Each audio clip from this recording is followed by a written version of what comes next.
All right, welcome back. I've been checking in on the groups and on the work, and it looks like we got all of the pages put in for all four of the videos. And I got a chance to look through what you guys came up with. So I just wanted to debrief on this activity somewhat. We don't have time to watch all four of the videos, but I do want to have at least one person from each group maybe just give a quick summary of what their video was about and maybe some of the high points and low points of what they came up with. But before we get to that, in terms of the wiki activity itself, did anybody have any issues or comments or concerns related to using the wiki activity, getting the links put in? It looks like everyone got their pages put in fine and got the content put in. But any questions, comments about the wiki activity? Yeah, there we go. So here you can go back and edit. So that might actually be something to keep in mind if you are when you're designing your own Moodle, is that level of student interactivity. Is some of these activities they can go back and edit and others they can't. So that would be a key thing to keep in mind, is the wiki is really designed to be continuously editable, as it were. So yes, I agree with that, Sandy. Any other comments related to the wiki itself?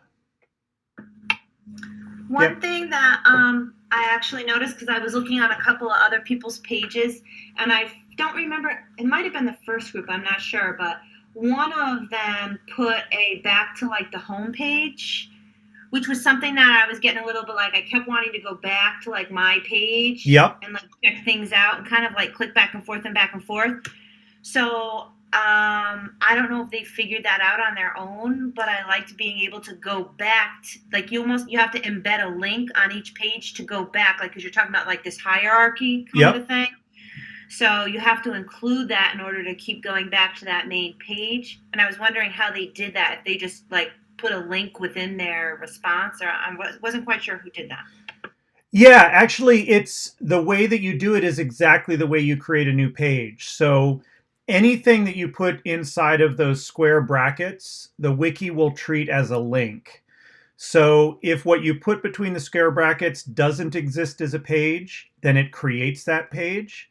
But if you put the name of an existing page inside those brackets, then that will become a link that will take you to another page. And the only thing there is you just have to keep track of what the actual names of each of the pages are, because there's not a pull down menu or something where you can select from the pages that are already there. But if you go and look at what the name of a page is and then put that name in, that's basically what I did.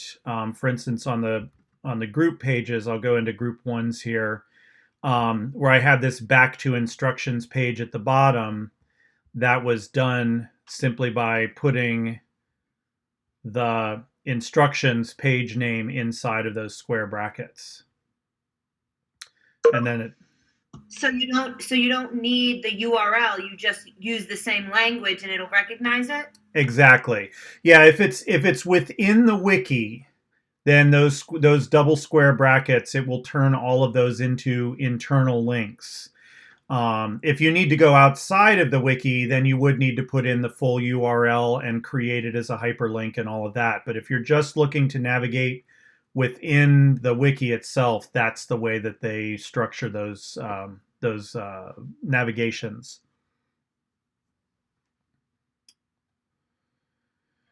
All right. Well, let's just like I said, we don't. I don't really have. We don't have time tonight to watch all of the videos all the way through. But maybe if a person or a couple people want to just volunteer to give the highlights for their group's video and for what they learned about it, just to give everybody a bit of a sense. And then if you're interested in watching the videos and looking at the other groups' things, you can obviously go in and watch, go into any of the groups' wiki pages and take a look at them. But is there somebody from group one, Erica, Tanisha, or Jimmy, that maybe wants to just give us a quick couple minute summary of what the video was about and how you thought it did?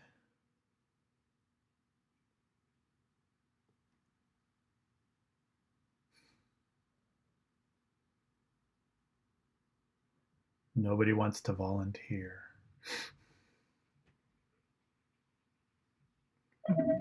There, Erica, yes.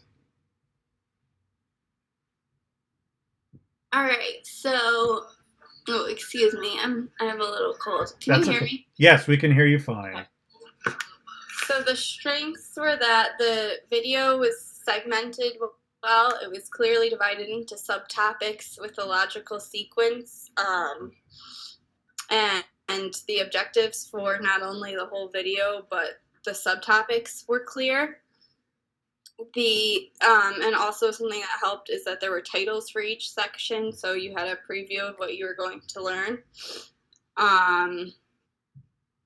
The visuals were really effective. One example that we liked was they were talking about the pathway to successful differentiation, and it showed a literal pathway with light posts kind of as bullets for each point. I thought the use of visuals all around was appropriate. And there was good narration. He spoke clearly and pleasantly. All right. And what was your video about roughly? Differentiated instruction. So it um,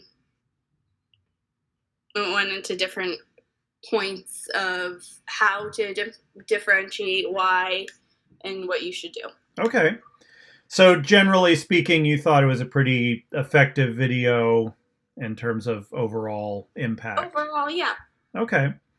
All right. Let's see. What about somebody from group two? Want to give a quick summary of what your video was about and how you thought it did?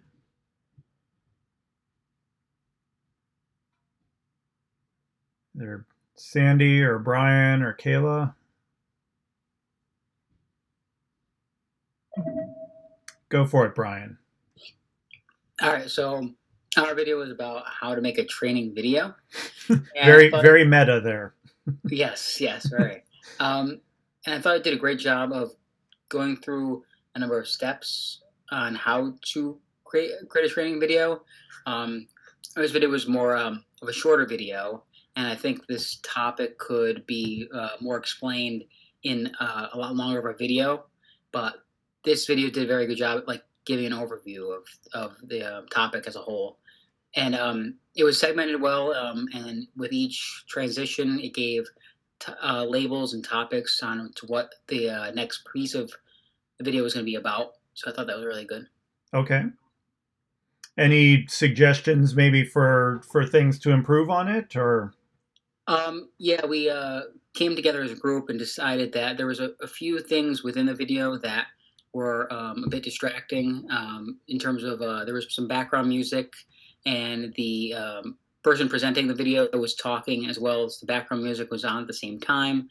So that got a little bit confusing. And then just some other things where the presenter was showing how to edit a video to make it to compile all your footage together, and he was showing that on a screen capture of like a computer, but the computer was kind of small, so you couldn't really see it that well. So just a few things in there I'm not could sure about that. made the video a little better. Okay. All right. Yeah. So this I've thought it was interesting to find a video about making videos and see if they followed their I'm own not quite sure their how to own help you with training. that. So let's see. Sorry, I've got. I don't know if you could hear that, but Sorry, I'm not sure about that. I have an Alexa that thinks I'm trying to talk to it, and I'm not. All right, so group three. Let's see, Felicia, Yamilka, or Brian. Anyone want to take this one on for an overview?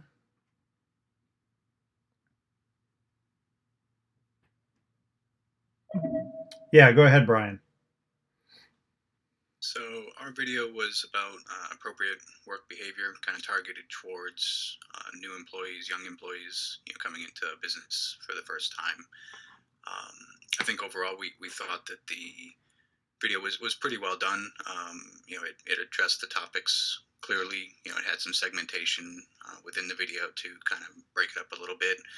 The speaker was pretty engaging, and I think we generally liked how it was laid out. A couple of the weaknesses that while there was a narrator and then there were characters within the video, the characters within the video were a little tough to understand at times. Sometimes it didn't really seem to matter, but then the narrator would occasionally respond to something that the characters had said, and then you felt like you had missed out on, potentially a little note there, a little, subtopic. And then I think, the production quality was pretty good. I mean, at the end, they talked about it in the credits. It showed that it had been made by some school students. As I don't know if it was a project or just a PSA kind of a thing, but so take it a little bit with a grain of salt. But overall, I think we thought it was pretty well done. Okay. Yeah, this one, if anyone has a chance to watch this one, was definitely a little bit more of a humorous take on the whole thing. They have two main characters, one who's doing what they're supposed to do and the other one who does everything they're not supposed to do. In terms of the personalization, I thought that added kind of a nice touch. Whereas the first two groups' videos were a lot more, I would say, more not professionally, but they're a lot more structured in terms of the tone of it. So this one was kind of fun because it was a little bit more conversational, shall we say. So, all right. And then let's see, group number 4, Tommy, Kathleen, or Melissa, want to fill us in on this particular one?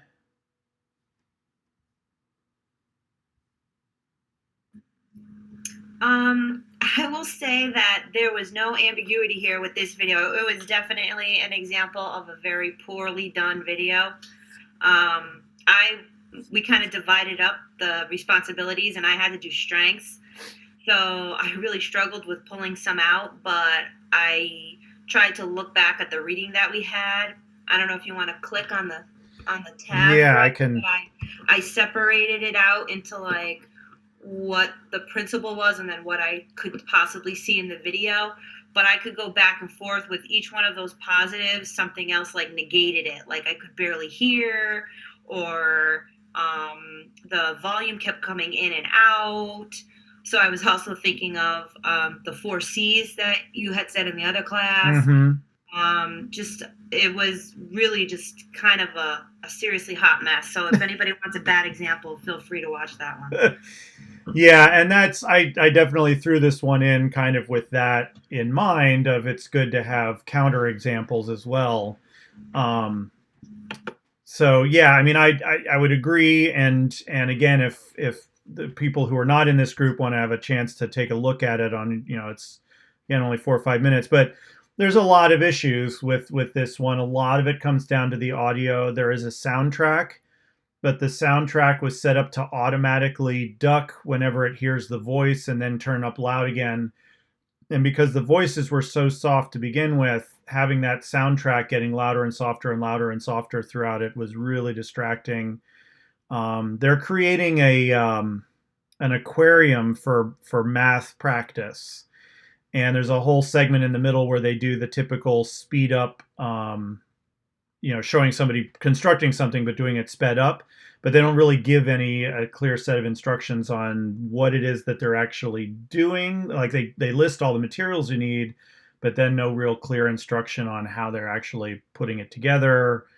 So yeah, I thought that was kind of ironic because they so overextended, like going through every piece of material, and then they fast forwarded what really counted was like the procedure, Yep. It was weird. Yeah. So, but it's obvious they planned to do this. They had some idea of what they wanted to instruct on. But I think a lot of poor execution got in the way of it, and really would have kept, if this was, and it was interesting, if you go into YouTube and look at it, there are a bunch of comments underneath that are like, oh, thank you so much, this was so helpful, and so on. But I can imagine a lot of people probably would get 2 minutes into it and say, I can't watch this, and go find something else. So all right. So, again, a lot of this course and what I keep coming back to is that it's not so much about the specific piece of software, the specific piece of technology, but understanding the strengths and weaknesses of each of these technologies, and then just being aware of good practice, of good instructional design. And if you're working against something, you say all you've got is your phone to take video with, then make sure you're really, really careful about what's behind you when you're videotaping yourself, or make sure that you speak really clearly, or that the room you're in has no other noises going on. Like, there's always ways to overcome issues if you're aware of them, and know to be on the lookout for them. So, but again, it all comes back to solid instructional design and planning and simplifying, and then making sure that you're engaging your viewers or your students with the content. All right. Was this a useful thing to do, to get a chance to apply and analyze, and maybe park some things in your head for future use? Any other comments on it, or?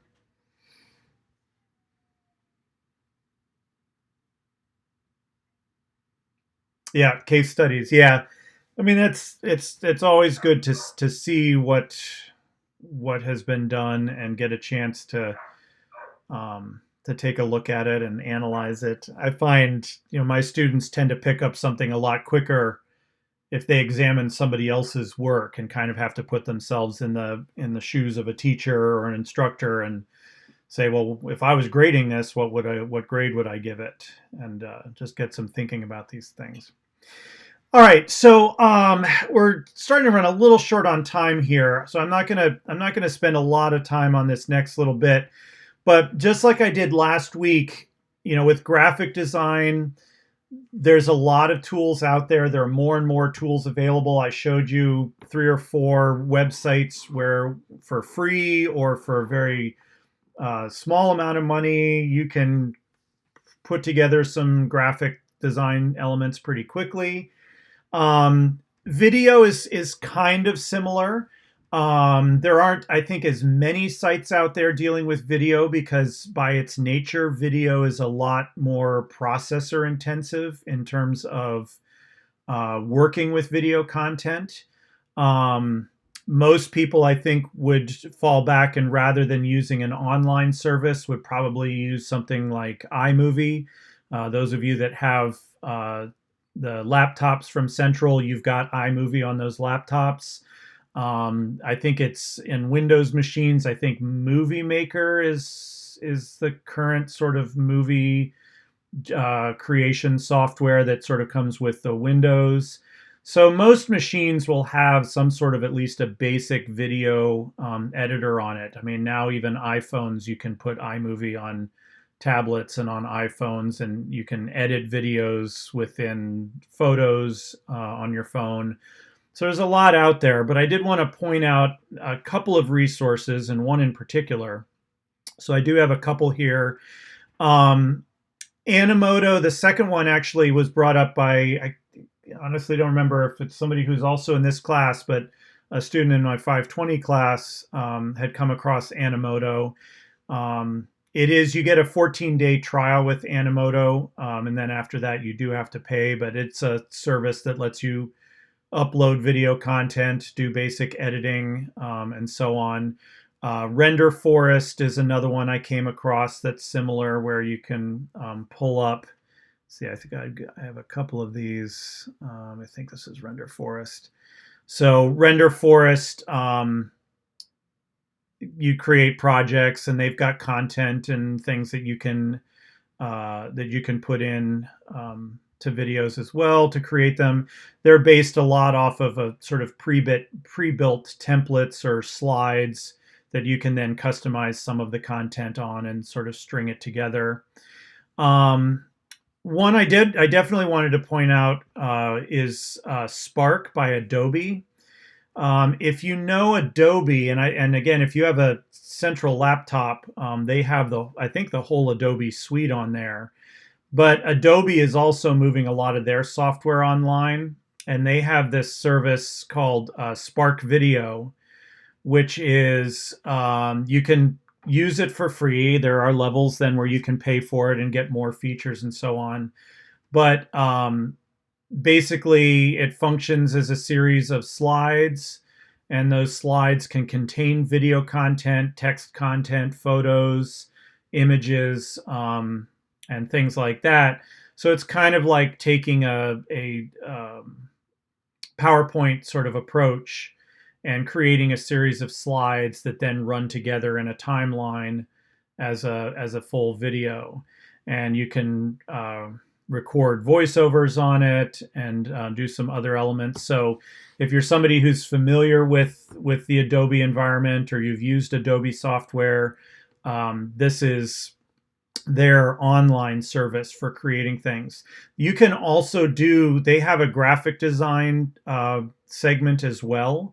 So I could add that to last week's list as well, that Adobe has some online versions of graphic design software that are available too. So that may be another one to check out. Again, it's free if you want it to be free, but you get more content and more options if you upgrade. And then the last one, which I definitely wanted to point out, and most of you in this class are already going to be all over this one because it's what we've been doing in the 520 class. But Powtoon is another website that lets you create primarily animation. They're not so much about video. You can upload video content and use video content, but it's more about creating let me go to more about creating animated videos. So there are characters. Again, a lot of you, this is going to be very familiar, but again, it's a program that works on sort of the slide principle. So you create a video out of a series of scenes that are slides. Each slide has a little timeline. You can add text and characters and props and shapes, images and video and sound. You can record voiceovers right in the program. There's a lot of instructional videos on Powtoon's website for how to do all of this stuff if you're not in my 520 class. But what I did, because I have an educational account to Powtoon, is I actually created a class or a group for this class, for the 530 class. So if you're not in my 520 class and you want to check Powtoon out, if you follow this link here, it's just going to ask you to join my class with a username and password. And what that'll do, if you join through me, you will have access to all of Powtoon's content. If you can use Powtoon for free, but they limit how much of their content you can use. But if you want to use it and you're not in 520, just follow this link and sign up. And then because you're there through my account, you'll have access to all of the content. And if you have any questions about that software, you can ask me, or like I said, about 2/3 of this class are also in the 520 class where we've been using Powtoon pretty heavily. So that's another commonly used site for creating video and animation and so on. So again, they're out there, not as many video production sites because it does take more processor power to do video production, especially in an online environment. So again, a lot of people will just use iMovie or whatever they have on their computer. But if you want to explore maybe animation side of things, those are some resources too. So just wanted to point some of those sites out. All right, so just to wrap up then, in terms of work for next week, a couple of things. One of them is related to what we did this week. So if you remember from last week, one of the requirements that I want you to have in your Moodles is that each section have a very brief, no more than 1 minute introductory video that just sets the scene for that section, lets your students know what it is, what the topic of the section is, what kind of activities they're going to be doing, just something really quick and brief to set the stage for each section. So what I would like you to do for this week, kind of similar to what you did last week with the graphic design, is just create one of those introductory videos. You can use whatever software you want to use. You could do it video yourself on iMovie or on your phone. You could use Powtoon if you want to create a little animated introductory video or whatever else you want to use. The software is not really important, but just go through and see what it's like to create one of those introductory videos. So if you have a section of your Moodle that you pretty much know what's going to go on in it, then maybe use that. Yeah, Brian, you have a question. Yeah, just looking at the broader set of videos that we're going to put into the Moodle, is the expectation from a consistency sake that, if we choose a style where it's, us personally introducing the video, our face there, that is what would follow through all of them? Or I would say, generally speaking, yes. Again, that kind of expands on some of those design principles that we've been seeing with individual content. If you kind of treat your Moodle like one construct, then you do want a certain amount of consistency.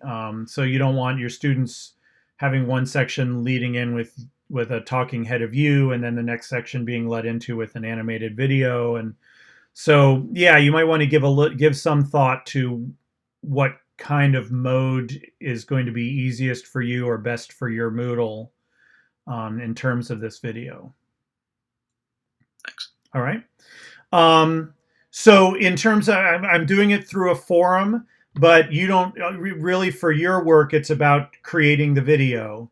And then what you can do is either upload the video. If the video is under 500 megs, then you can upload the video right into your forum post. Or if you're hosting it online somewhere, just provide a link to it. If you upload it to YouTube or something like that, you can just put in a link to it. And then all you need to give with it is just a brief summary, just so somebody watching the video kind of knows the context, like what is the section, what's the content of your, or the subject of your Moodle. So you just need to create the video, post it, and just give a quick 1 or 2 sentences to set the context of it. And then come back, and as is always the case with these forums, view some other people's videos, give them some feedback. Think about the activity we did this week with looking at the videos in the small groups, and kind of, along those lines, are there suggestions you might make for improvement or things that worked well, things like that. So just kind of help each other out so that as you move forward creating the rest of the videos, you've gotten some feedback on one, so that you can then kind of incorporate that feedback into future videos. All right, so that's thing number 1, and that's really the main thing. Number 2, I want to start being able to give you some direct feedback on your Moodles. So I'm asking each of you to add a dialogue activity in the top section of your Moodle. A dialogue allows for a two-way chat or conversation to occur within your Moodle. So with that dialogue activity being there, then I'll have the ability to post commentary to you, and you'll be able to respond back. So it'll be a way for us to have a conversation about the Moodle that is just between the two of us. So if you can just add a dialogue activity in, just give it a title like teacher feedback or something along those lines. And then over the course of the next week, I want to get through everybody's Moodles where they are now and give you some initial feedback in terms of the structure of the Moodle and what I see so far in terms of content. Then the last thing is just to keep working on your Moodle. Now that we've got graphic design and video sorts of content we've discussed, you can be thinking about that. We've covered all of the activities. You can be starting to structure those in. Next week's content is going to be about audio, and then the week after about Web 2.0. And then, as I've said, when we come back from the break, it's going to be about assessment. So we do still have some more content sorts of things to get through, but with what we've covered so far, you should be able to be starting to get a fair amount of your content into your Moodles. So no specific goal for next week other than the one introductory video. But then if you get that dialogue activity in there, then I will come in and name it feedback. Yeah, feedback, teacher feedback, something along those lines. I should be able to figure out what it is as long as it's up at the top of your Moodle. And then I'll be able to start giving you some direct feedback now that the Moodle should be starting to take shape. All right. Any other thoughts, comments, criticisms?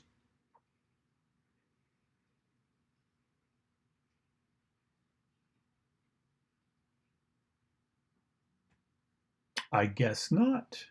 All right. So so I will, unless I see you tomorrow night on campus for 5:20, I'll be seeing you guys next week. And the main topic next week is going to be audio and the program Audacity. And we'll be talking about audio content and creating that. And just keep working on your Moodles and let me know if you have questions, concerns. Let me know. And I will stay here in the room for as long as I need to if anybody has questions for me. But if not, I will see everybody in 1 week. Thank you.